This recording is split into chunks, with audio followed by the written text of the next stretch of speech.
कर लें। हाँ जी सर। बीजेपी की जो सरकार है ये पहले दिन से ही किसान और मजदूर के खिलाफ रही है। इसने हमेशा किसान को, मजदूर को, गरीब आदमी को कमजोर करने के लिए फैसले लिए।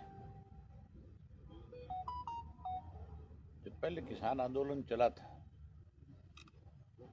उस आंदोलन में सारे देश के राजनीतिक पार्टियों के लोग किसान की बात करते थे और किसान के साथ खड़े होकर के उनको आश्वस्त करते थे कि हम आपके हितैषी हैं, आपके साथ जो आज अन्याय हो रहा है हम उसके लिए आपके साथ खड़े हैं, हम आपकी लड़ाई लड़ेंगे। क्योंकि उस वक्त लोकसभा का चुनाव नजदीक था और सारे राजनीतिक दल ये चाहते थे कि लोकसभा में कहीं किसान की नाराजगी का सामना तुम्हें ना करना पड़े। कांग्रेस सबसे ज्यादा किसान की बात करती थी और खास करके हमारे यहाँ हरियाणा में जो है, क्योंकि आंदोलन हरियाणा के अंदर ही था, सारे बॉर्डर जो थे वो चारों हमारे लगते थे, एक यूपी का था। यहाँ पे विशेष रूप से कांग्रेसी जो है ज्यादा इस इशू को लेकर के बड़ी बातें करते थे। आज पंजाब के बॉर्डर पे बैठे हुए किसानों को मेरी ख्याल है करीब 1 साल हो गया। लोकसभा का चुनाव भी जा लिया और विधानसभा का भी जा लिया। हैरानी की बात है, सबसे बड़ी रुकावट आज अगर किसान की मांग पूरी ना हो, किसान दिल्ली ना पहुंच के, उसके लिए हरियाणा की सरकार है। सरकार ने आज इस तरह के बैरिकेड्स लगा रखे हैं कि आदमी तो दूर की बात है, पक्षी भी पर नहीं मार सकता। मैंने खुद अपनी आंख से देखा है, आप जैसे पत्रकार साथियों ने जो वहां गए थे उनसे बात करी है। पहले तो कील लगाया करते थे, अब की बात तो कंक्रीट की दीवार है और बहुत बड़ी दीवारें हैं। ऐसी दीवार है पुल के ऊपर बना रखी कि कल को उसको हटाना पड़ेगा तो वो पुल भी डैमेज हो जाएगा, साथ में वो भी नया बनाना पड़ेगा। हमारी पार्टी का पहले दिन से एक फैसला रहा है, Indian National Lokdal party Chaudhary Devilal की नीतियों को आगे बढ़ाने वाली पार्टी है। हमने सत्ता में रहते हुए हमेशा गरीब आदमी को कैसे आगे बढ़ाया जा सके, किसान की फसल का एक एक दाना खरीदा जाए, मजदूर की न्यूनतम मजदूरी जो बढ़े, उसको ज्यादा से ज्यादा सपोर्ट सरकार की मिले, इसके लिए हमने काम किए। और सत्ता से बाहर जब रहे, जब भी किसी ने किसान की, मजदूर की, गरीब की अनदेखी करी, हमने डट करके उसके साथ खड़े होकर के उसकी मदद करी। आज भी इंडियन नेशनल लोकदल पार्टी का एक एक कार्यकर्ता जो है इस आंदोलन में भी किसान के साथ है। हमने अपनी पार्टी के सभी साथियों को बाकायदा तौर पे इस बात की हिदायत दी है, इस आंदोलन में जहां हमारी जरूरत पड़ेगी हम हर तरह से खुल करके किसान के साथ होंगे और उसकी मदद करेंगे। हमारी पार्टी चौधरी देवीलाल की नीतियों की पार्टी, और चौधरी देवीलाल हमेशा किसान के बहुत बड़े पक्षधर रहे हैं। देश में किसानों का अगर सबसे बड़ा कोई नेता हुआ तो चौधरी छोटू राम को कहा जाता है। और चौधरी छोटू राम के बाद किसी को देश में सबसे बड़ा नेता मानना तो चौधरी चरण सिंह को, चौधरी देवीलाल को या प्रकाश सिंह बादल को। आज तो किसानों की बात तो बहुत लोग करते हैं, अखबारों में बयान तो बहुत देते हैं और किसान हितैषी होने का नाटक भी करते हैं, लेकिन जब उसकी लड़ाई लड़ने की बात आती है तो ना विधानसभा में बोलते और ना ये लोकसभा में बोलते। फिर ये चुप हो जाते हैं, फिर ये सरकार के साथ खड़े हो जाते हैं। मैं आपके माध्यम से उन कांग्रेस वालों से, हुड्डा से विशेष रूप से पूछना चाहता हूँ कि वो ये बताए कि अब जब किसानों को रोका जा रहा है बॉर्डर के ऊपर, क्या कांग्रेस के लोग बॉर्डर खुलवाने के लिए, उन किसानों को दिल्ली तक पहुंचाने के लिए क्या उनकी मदद करेंगे? क्या मान जाएंगे? क्या उनकी लड़ाई लड़ेंगे? इसके ऊपर कांग्रेस को अपना स्पष्ट करना चाहिए कि वो कहां खड़ा है, किसके साथ है। वो किसान के साथ है या सरकार के साथ है। अगर हमें ये कॉल करेंगे पंजाब के किसान नेता कि इंडियन नेशनल लोकदल पार्टी हमारी मदद करे, हम खुल करके मदद करेंगे। हमारा एक एक कार्यकर्ता जो है उस बॉर्डर पे जाएगा और उस बॉर्डर से जहाँ इन्होंने सील कर रखा है वहां से किसान साथियों को लेकर के बॉर्डर तक पहुंचेगा।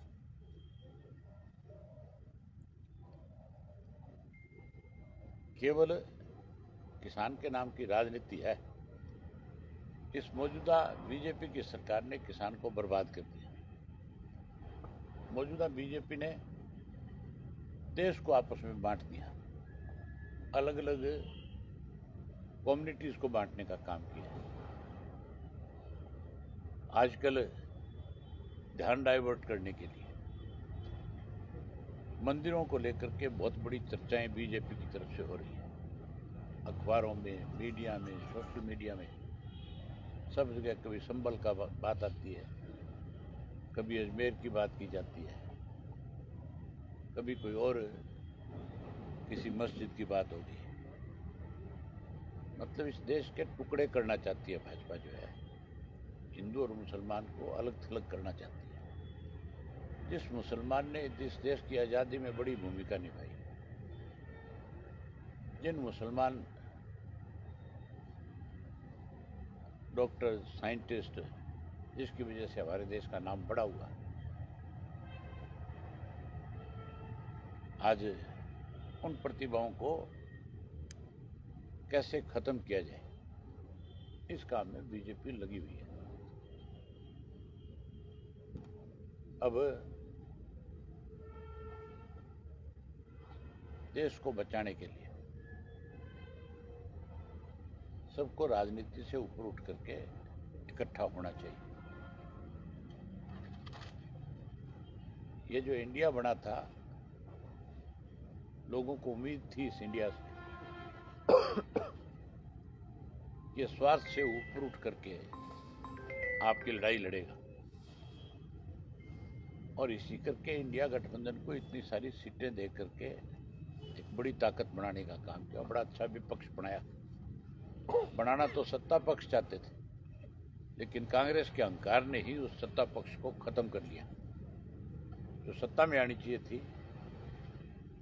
कांग्रेसियों ने अपने अहंकार से इंडिया गठबंधन को सत्ता में नहीं आने दिया। हरियाणा के अंदर भी भाजपा को लोग सत्ता से बाहर करना चाहते थे। हर आदमी का मन था कि भाजपा की सरकार हर हालत में जाए, लेकिन केवल और केवल कांग्रेस की हरदर्मी, हुड्डा की जो फैसला था, हुड्डा कभी नहीं चाहता था। मैं तो पहले भी बहुत खुल करके ये बात कहता था, आज भी कहता हूं, हुड्डा भाजपा के साथ मिला हुआ है और हुड्डा ने ही अब की बार भाजपा को फिर से सत्ता में लाने के लिए बड़े गेम प्लानिंग करी, बड़ा गेम चेंजर रहा। अब तो बावरिया की स्टेटमेंट आने के बाद तो स्पष्ट हो गया, कहां तो हुड्डा जो है उदयभान के माध्यम से टोटल का टोटल ब्लेम जो है ईवीएम पे लगा रहा था। टोटल का टोटल ब्लेम जो है कोई इस बात का लगा रहा था कि सरकार ने ईवीएम के माध्यम से हमें चुनाव हराया है। लेकिन अब बावरिया की स्टेटमेंट के बाद तो स्पष्ट हो गया कि हुड्डा ने ही स्वयं इसको भाजपा को जिताया, कांग्रेस को हराया। मैं आपको एक उदाहरण बताता हूं। हर राजनीतिक दल ने अपने अपने सर्वे कराए थे कि कहां कहां कौन कौन उम्मीदवार जीत रहे हैं, कौन सी पार्टी जीत रही है। बीजेपी ने भी कराए, हमने भी कराए, कांग्रेस ने भी कराए। सर्वे करने वाले मोस्टली जो लोग हैं वो राजनीतिक लोगों से आकर के कांटेक्ट करते हैं और बताते हैं कि जी हमारा पिछला सर्वे ये रहा, इस बार का सर्वे हमारा इस तरह का है, आप भी हमें मौका दो। मुझे भी बहुत सारे सर्वे करने वाली एजेंसियों के लोग मिले और जब मैंने उनसे बात करी तो उन्होंने बताया कि हमने भाजपा के लिए सर्वे किया, हमने कांग्रेस के लिए किया, हम आपके लिए भी कर रहे हैं, कहाँ किसकी क्या स्थिति है। मैंने जब उनसे पूछा, उन्होंने बताया कि अगर कांग्रेस इन सिटिंग एमएलए के ऊपर दाव लगाएगी तो 14 से 16 सिटिंग एमएलए इनके हार जाएंगे, जिनकी छवि जो है आज की तारीख में अपने विधानसभा क्षेत्र में ठीक नहीं है। और राजनीतिक दल हमेशा अपने कैंडिडेट बदलते हैं, कभी भी किसी भी राजनीतिक दल ने आज तक अपने पुराने घोड़ों के ऊपर दाव नहीं लगाया। हमेशा घोड़े बदलते हैं, हमेशा कैंडिडेट बदले जाते हैं। लेकिन आपको ध्यान होगा, हुड्डा के घर पे उस पर रेड हुई थी ईडी की, हुड्डा के करीबियों के ऊपर, और हुड्डा को ये मैसेज दिया गया था कि अब हम तेरे को पकड़ के अंदर ठोकेंगे। ये उसी दिन भाजपा के पास चला गया। उन्होंने इससे कहा कि पहले जितने सीटिंग है तुम्हारे उन सब की टिकट का फाइनल करवा, क्योंकि इसके पास टिकट का फ्री हैंड था। उस रेड के 2 दिन बाद, एक दिन छोड़ करके अगले दिन कांग्रेस के ये ऐलान हो गया था कि सारे सिटिंग एमएलए को टिकट दी जाएगी। 16 एमएलए जो इसके सिटिंग थे, 31 में से 16 आ रहे हैं। अगर वो बदले होते तो भी भाजपा सत्ता में नहीं आती। और लास्ट में जो 14-15 सीटें बांटी गई, उसमें 9 ऐसे लोगों को टिकटें दी गई थी जिनके नाम भाजपा ने आगे किए थे कि इनको टिकटें दो। ऐसे ऐसे लोगों को टिकटें दी थी जिनको टिकट देते उनका विरोध शुरू हो गया था, क्योंकि जिसको चाहते थे लोग कि इसको कांग्रेस की टिकट मिले, उसको दी नहीं, उसकी काट दी। शारदा राठौड़ को सारे लोग कहते थे इसको टिकट दे देगी, ये जीत जाएगी, उसकी काट करके वहाँ एक ऐसी डम्मी लड़की को टिकट दे दी जिसको वहाँ के भी कोई नहीं जानता था। पहले दिन उसका विरोध हो गया। इसी तरह सोना की जो सीट थी उसके ऊपर ऐसे आदमी को टिकट दिया जो पहले दिन पैसे देकर के टिकट लेकर के आता है। सारे कहते हैं कि पैसों से बिकी है, जबकि टिकट उनका जितेंद्र भारद्वाज जो था वो सबसे बड़ा दावेदार था। इस तरह से 9 टिकटें फिर इन्होंने अपनी काटी। इस हुड्डा ने ही इस प्रदेश का भट्टा बिठाया और आज जो है बीजेपी अगर सत्ता में है तो उसके लिए सबसे बड़ा जिम्मेवार जो है भूपेंद्र सिंह हुड्डा है। हमारे ऊपर हैरानी की बात है आपको सुनने की, भाजपा तो सत्ता में आना चाहती थी, इस बात की लड़ाई लड़ रही थी। और आपने हुड्डा को देखा होगा, पूरे टाइम एक ही बात थी कि इंडियन नेशनल लोकदल पार्टी किसी तरह से आगे ना आ जाए। ले दे के एक ही बात कहता था हर मीटिंग में, वोट काटुओं से सावधान रहना, ये वोट काटू, ये वोट काटू। जिन्होंने राज किया, जिन्होंने इस प्रदेश को बहुत कुछ दिया, ये हमें टारगेट कर रहा था। इसको एक ही डर था कि अगर इंडियन नेशनल लोकदल पार्टी ज्यादा सीट जीत गई और अगर सत्ता में आ गई तो तेरे जो कुकर्म किए हुए हैं उसकी सजा तुझे मिलेगी। ये उस डर से ही लगातार हमें टारगेट करता है। ये हमारे को हरियाणा में लगा रहा, ये सरकार बनाने में नहीं लगा। और उधर भाजपा कैसे सरकार बनाई उसके लिए उसने खुला मैदान छोड़ दिया। आज भी बीजेपी के साथ मिला हुआ है और इस किसान आंदोलन में हैरानी की बात है, एक शब्द भी नहीं बोलते बाप बेटा कहीं भी। ये भी नहीं बोलती, कांग्रेस भी नहीं बोलती, और भी राजनीतिक दल जो है वो भी चुप है जो किसानों की बात करने वाले थे। आज मैं आपके माध्यम से फिर आंदोलन करने वाले किसानों को और नेताओं को अपनी तरफ से आश्वस्त करता हूं कि इंडियन नेशनल लोकदल पार्टी की जो जिम्मेवारी वो लगाएंगे, हम उनके लिए लड़ेंगे और हम उनके फैसले को स्वागत करेंगे, उनके फैसले को आगे बढ़ाने का काम करेंगे।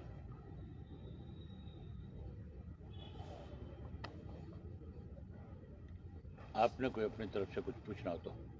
सर, ईवीएम की जो आपने जिक्र किया है, ईवीएम पे सवाल उठाए जा रहे थे। कुमारी शैलजा ने भी कल उनसे पूछा गया था कि बाबरिया का जो बयान था उस पर क्या कहेंगे, तो इनमें फूट नज़र आ रही थी, क्योंकि वो पहले आप ही कह मुझे रही हैं कि एक चीज बताओ,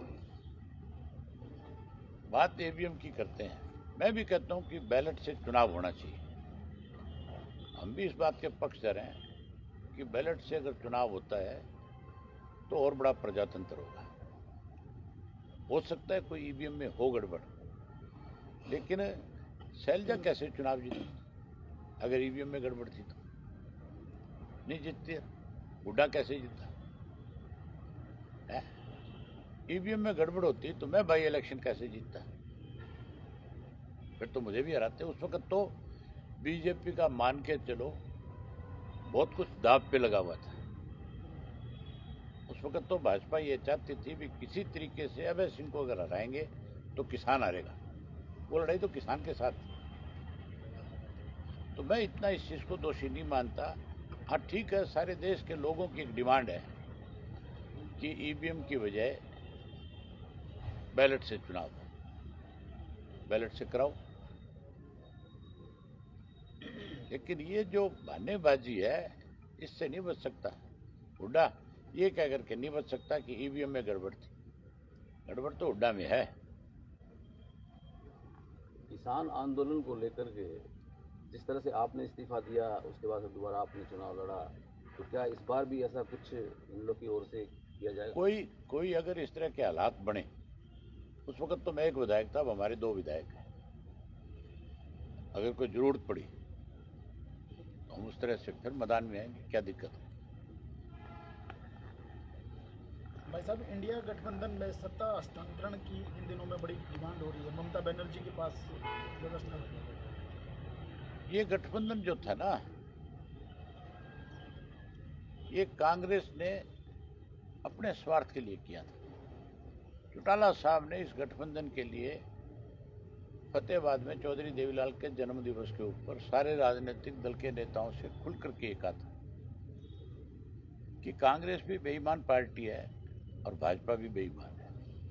हमें इनको सत्ता से बाहर करने के लिए तीसरा मोर्चा बनाना चाहिए, जैसे जनता दल बना था उस तरह से। तीसरा पहले मोर्चा बनाओ, फिर कांग्रेस को अगर तुम कहते हो भी इसमें शामिल करना है तो कांग्रेस के साथ सीट शेयरिंग करो बैठ करके। अगर वो मान जाए ठीक है, नहीं माने तो अपनी लड़ाई लड़ो। अगर तीसरा मोर्चा बनता तो सत्ता परिवर्तन हो जाता। कांग्रेस स्वार्थी लोगों की पार्टी है। अपना अपना स्वार्थ पूरा करने के लिए इन्होंने जो इंडिया गठबंधन बना था, आज इसीलिए तो वो टूट रहा है।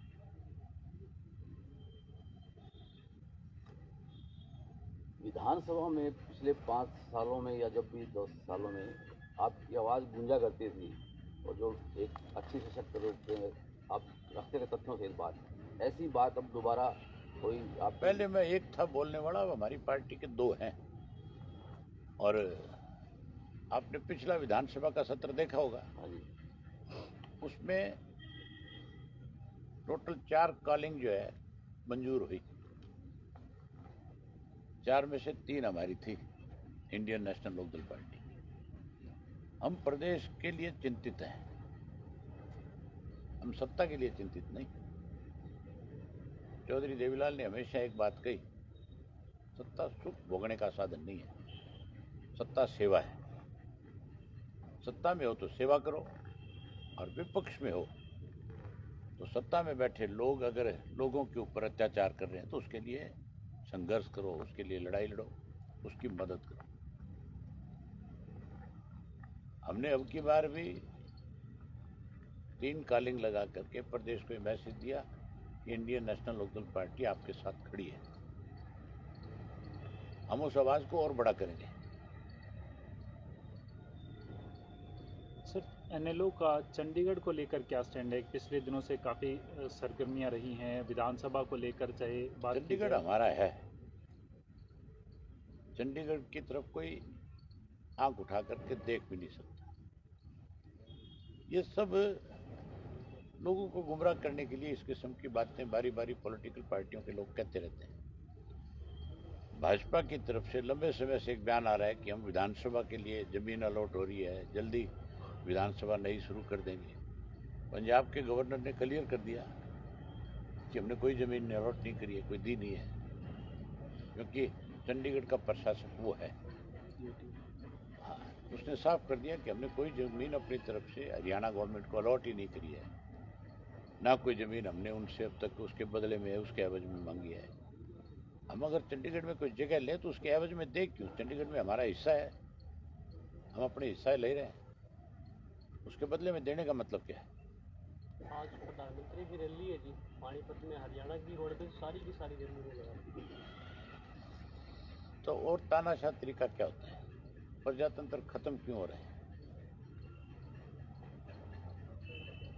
ये सब चीजें सरकारी मशीनरी का दुरुपयोग जो है आज इसलिए है ये कि जिस विपक्ष को यहाँ ताकत दी लोगों ने वो भाजपा के साथ मिला हुआ है। मैं विपक्ष में था, अपोजिशन लीडर था, प्रधानमंत्री उस वक्त भी राय में आया था। मैंने खुल करके इस बात को लेकर के विरोध किया था कि सरकारी मशीनरी का दुरुपयोग नहीं होना चाहिए। हाँ ठीक है, बस एक किराए पे सरकार ले सकती है, कोई पार्टी ले सकती है, लेकिन आप कितने लोगों को परेशान करते हो, ये सोचने वाली बात है। अगर आपके यहाँ जितनी रोडवेज की बसें हैं वो बीजेपी ने किराए पे ले ली, पैसा दे दिया, बीजेपी के पास पैसा है, लेकिन जो रोज आने जाने वाले लोग हैं, गांव से शहर आने वाला है, कोई कोर्ट में आने वाला है, जिसके पास अपना कोई साधन नहीं है, उसके सामने कितनी बड़ी मुसीबत है। आज दिन किसी ने अपनी कोर्ट में कोई तारीख पे आना था, किसी ने डीसी ऑफिस में आना था, किसी ने कोई रजिस्ट्री करानी थी, वो कोई बस में बैठ करके जो आ रहा था, उसके सामने कितनी बड़ी परेशानी है। आज अगर वो नहीं जाएगा, कल को उसके वारंट इशू हो सकते हैं। कोर्ट तो ये नहीं कहेगी कि भाई मुझे क्या पता, तू बस से आ रहा था, तू गाड़ी से आ रहा था, क्यों नहीं आया, जानबूझ करके नहीं आया, बहाने बनाए होंगे। किसी की आज रजिस्ट्री की तारीख होगी, अगर उसकी हाजिरी नहीं लगेगी तो कोई एक तरफा फैसला कर देगा कि नहीं कर देगा? तो इससे कितनी बड़ी परेशानी होती है लोगों को, इसके बारे में पहले सोचना चाहिए। इनको इस बात से कोई मतलब नहीं है कि कौन परेशान हो। सर SYL इन्होंने तो प्रधानमंत्री के सामने भीड़ इकट्ठा करके अपनी पीठ थपथपाई है। SYL को लेकर आप लंबी लड़ाई लड़ते आ रहे हैं, लेकिन अब पिछले दिनों में सिर्फ सरकार से बात की जाती है तो या तो न्यायालय का एक्सक्यूज देते हैं या मीटिंग का एक्सक्यूज देते हैं, लेकिन कोई फैसला नहीं हो पा रहा है लंबा सरकार समय के तक। पास तो काम ही एक बचा है कि पंजाब का किसान दिल्ली ना पहुंचे, उसको कैसे रोका जाए, उसी काम में लग रही है। और सरकार के पास कोई काम नहीं है, खाली है, सिवाय अखबारों के कहीं नहीं है सरकार। बेरोजगारी दर भी सर बढ़ती जा रही है दिनों दिन आगे। अब ये कहते हैं नई सरकार, नई थोड़ी है, 11 साल पुरानी सरकार है। 10 साल से भाजपा सत्ता में है, ये 11वां साल चल रहा है। इस सब के लिए जिम्मेवार कौन है? बीजेपी जिम्मेवार है। चाहे बेरोजगारी बढ़े, चाहे कोई, आपने देखा नहीं, मंत्री जाकर के सड़कों पे ठोकर मारता है PWD का और सड़क निकलाती है, एक एक्शन को सस्पेंड किया जाता है, उससे पूछने वाला हो तो सारे मामले की इंक्वायरी कराना। 11 साल में क्या हुआ, 10 साल में सारी सड़कें चेक करवा। अगर तू इतना ईमानदार है तो फिर तू, मुझे लगता नहीं कि जिसको इसने सस्पेंड किया मंत्री ने, उसके खिलाफ कोई कार्रवाई होगी। हो सकता है पहली बात तो बहाल हो गया होगा, नहीं 4 दिन बाद हो जाएगा। सर आज सुप्रीम कोर्ट में सुनवाई है, जो बॉर्डर हरियाणा पंजाब के बंद किए गए, आम लोगों की ट्रांसपोर्टेशन को लेकर भी असुविधा हो रही है और आंदोलन के अधिकार पे भी रोक लग रही है। अब देखो कोर्ट क्या फैसला करती है। कोर्ट ने तो पहले भी कहा था अभी खोलो, सरकार ने उसके लिए कोई नया रास्ता निकाल लिया रोकने का। आज क्या फैसला करे कोर्ट? हम तो चाहते हैं कोर्ट खुलवाए रास्ता, किसान को जाने दे। दिल्ली जाने के लिए आप किसी को कैसे रोक सकते? दिल्ली हमारी कैपिटल है, फिर प्रजातंत्र कहाँ है? इसका मतलब आप एक कम्युनिटी को पुलिस के बल से रोकना चाहते हो। एक तरफ उसके हक की बात करते हो, दूसरी तरफ जो है उसके सामने परेशानी खड़ी करते हो। ना उसको खाद मिलता, ना बीज मिलता, ना उसकी फसल बिकती, ना उसको कीड़े मार दवाइयाँ ठीक मिलती, वो इसीलिए तो आंदोलन कर रहा है, उसको भाव नहीं मिल रहा। हमारा मुख्यमंत्री बयान देता है कि हरियाणा में हम एमएसपी पे खरीद रहे हैं, पंजाब की सरकार खरीदे। एमएसपी बढ़ाता कौन है? केंद्र की सरकार। एमएसपी पे कोई फसल खरीदी जाएगी, पैसा कौन देगा? केंद्र की सरकार। आज भाजपा की सरकार हरियाणा में है तो हो सकता है वहां उनको पैसा मिल रहा हो, पंजाब में पैसा दे दो, सरकार खरीद लेगी। ये भेदभाव है।